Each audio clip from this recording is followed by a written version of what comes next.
लोकतंत्र को बचाने के लिए इस देश में बाबा साहब के द्वारा लिखे हुए संविधान को बचाने के लिए आपका अपने अपने घर से निकलकर आना इस बात का संकेत है कि ये देश किसी के पाप की जगह नहीं है। ये 140 करोड़ लोगों का देश है। ये आज वाला जो फंक्शन है समाज में होना नहीं चाहिए था। इसकी जरूरत नहीं पड़नी चाहिए थी अगर भाजपा की नीयत साफ होती।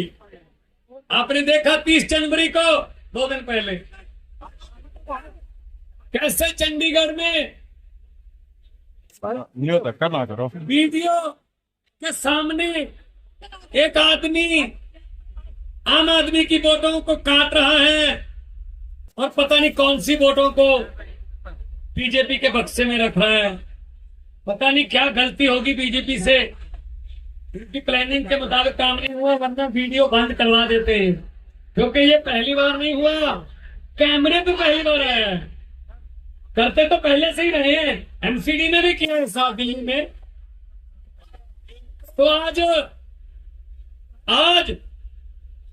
आपका इस भारी संख्या में यहाँ पहुंचना इस बात का संकेत है कि इतिहास में नाम लिखा जाएगा कि जब देश में भारत में लोकतंत्र खतरे में पड़ गया था, लोकतंत्र आखिरी सांस पर था, तब उसको ऑक्सीजन के लिए कहाँ कट हुआ था। तो सही आंसर होगा आम आदमी पार्टी के दफ्तर के सामने जो लोग आए थे। हमारे एमएलए साहबान बैठे, हमारे मेयर बैठे, हमारे एमपी साहब आए हैं लोकसभा के, पंजाब से मेरे साथी आए हैं।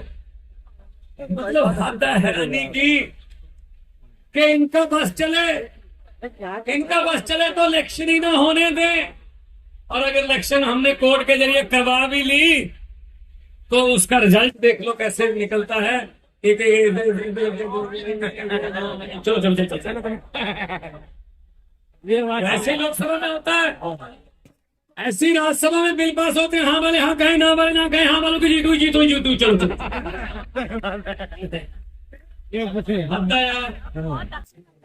पैसा, इतना पैसा क्यों खर्चते हो? देश में इलेक्शन करवाने के लिए सीधा ही तानाशाही डिक्लेयर कर दो। एक बात में मीडिया खड़ा सारा, एक बात मैं आपको कहना चाहता हूँ, मीडिया वालों आप भी सुन लो।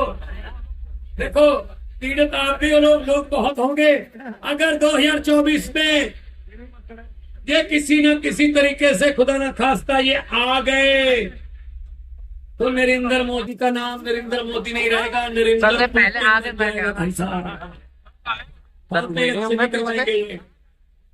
फिर इलेक्शन नहीं होगा, सीधा बस जितनी था आजीवन बैठे होंगे भाई सर मोदी साहब। हद है। तो फिर शहीद भगत सिंह, राजगुरु सुखदेव, चंद्रशेखर आजाद, सुभाष चंद्र बोस की आत्मा आज तड़पती होगी। क्या इस वोट के अधिकार हमने कुर्बानियां दी थी? क्या 22 साल की उम्र में इस वोट के अधिकार के लिए रस्से चूमे थे फांसी के, उनकी आत्मा तड़पती होगी। ये वोट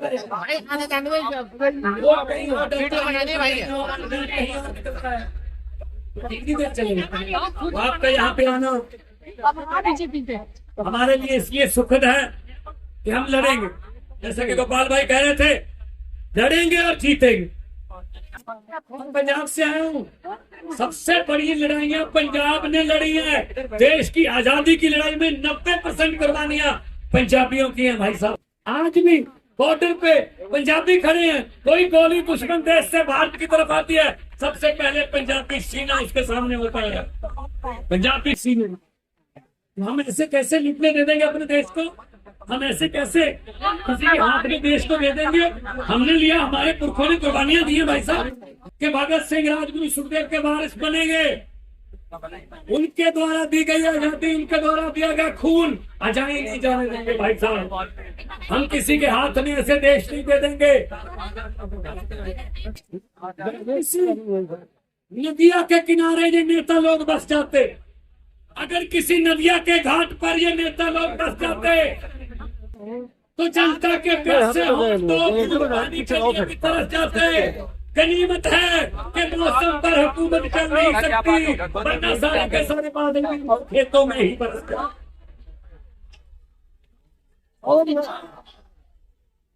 सारी वोटें इनकी होती है, जिसको माटी डाला वोट बीजेपी को होती है बस। बिहार में जिसको कहते थे ये है वो तोड़ ये ऐसे कर लो वैसे कर लो, ऐसे बना रखा है देश को जैसे शतरंज की खेल होती है। ये गोटी यहाँ रख दो, ये यहाँ रख दो, राजा यहाँ रख दो, प्यादा यहाँ रख दो, फकीर यहाँ रख दो, ऐसे बना रखा है। इसके लिए हमको आगे आना होगा। आपका आना सुखद है, हमारे लिए सुखद है आपका आना, क्योंकि ये लड़ाई अकेले केजरीवाल नहीं लड़ सकते। अरविंद केजरीवाल जी ने तो शुरू किया था काफिला, और ये काफिला बहुत बड़ा बन चुका है। पूरे देश में करोड़ों केजरीवाल पैदा हो चुके हैं। एक केजरीवाल को अंदर करने की सोच रहे हो, केजरीवाल को तो अंदर कर दोगे, इसकी सोच को कहाँ कैद करोगे? इसकी सोच मोदी जी को। पिंदर जैन ने स्कूल बनवा दिए, अस्पताल पिंदर जैन ने अस्पताल बना दिए। प्राइवेट हॉस्पिटल जो हमने कमीशन पे बनवाए थे वो खाली हैं। दिल्ली के लोग तो सरकारी में इलाज करवाते हैं, पूरा फ्री है। क्या करना है?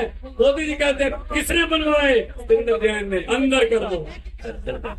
फिर किसी ने आके कहा मनीष सिसोदिया ने स्कूल बना दिए।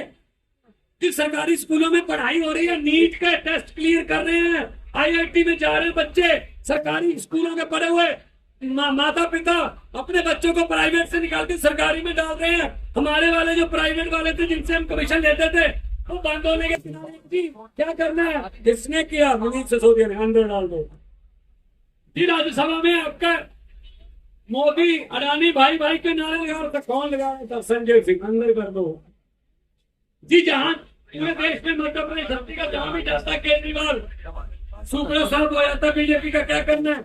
ईडी का नोटिस भेज के अंदर डाल दो। मैं इनको ये कहना चाहता हूँ, बीजेपी वालों को कहना चाहता हूँ कि हम दो पत्ते नहीं जो शाख से टूट कर गिर जाएं, हम दो पत्ते नहीं जो शाख से टूट कर गिर जाएं। आंधियों को कह दो अपनी औकात में रहें। वहां अरविंद केजरीवाल साहब नेशनल कन्वीनर हैं, जिन्होंने लड़ाई शुरू की है और लड़ाई निरंतर जारी है। मुख्यमंत्री बन गए तीसरी बार, लेकिन लड़ाई निरंतर जारी है। इनके भाग्य में लिखा ही ये है कि पूरा देश साफ करना है झाड़ू से, झाड़ू से पूरे देश की सफाई इनके भाग्य में लिखा है।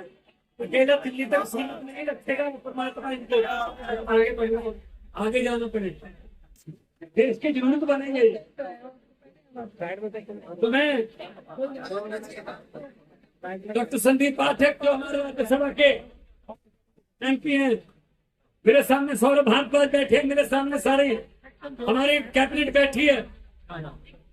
पहली पार्टी है जिसकी 10 सालों में 2 सीटों में सरकार है, 10 राज्यसभा के 1 लोकसभा का, और गुजरात में 5 MLA MCD है यहाँ पे, और गोवा में 2 MLA हैं। और परमात्मा ने सब कुछ ठीक रखा। सुप्रीम कोर्ट में कल गए हुए हैं, चंडीगढ़ वाला चुनाव कैंसिल हो जाएगा, चंडीगढ़ भी हमारे पास आएगा।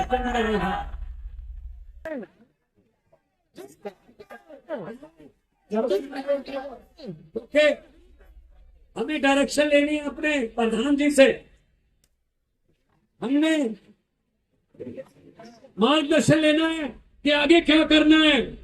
ये सिर्फ फोटो खिंचवाने का या टीवी पर कोई तख्तियां दिखाने का प्रोग्राम नहीं है। ये गलतफहमी होगी बीजेपी वालों को। हम जब करते हैं कुछ तो अंजाम तक पहुंचाते हैं। मुझे किसी ने कहा कितनी सीटें आएंगी, मैंने कहा बहुत आएंगी पंजाब में। कहते सर्वे में नहीं आ रहे। मैंने कहा आम आदमी पार्टी है, सर्वे में नहीं आती, सरकार में आती है। किसी सर्वे में नहीं आते भाई साहब, हम तो सीधा सरकार में आते।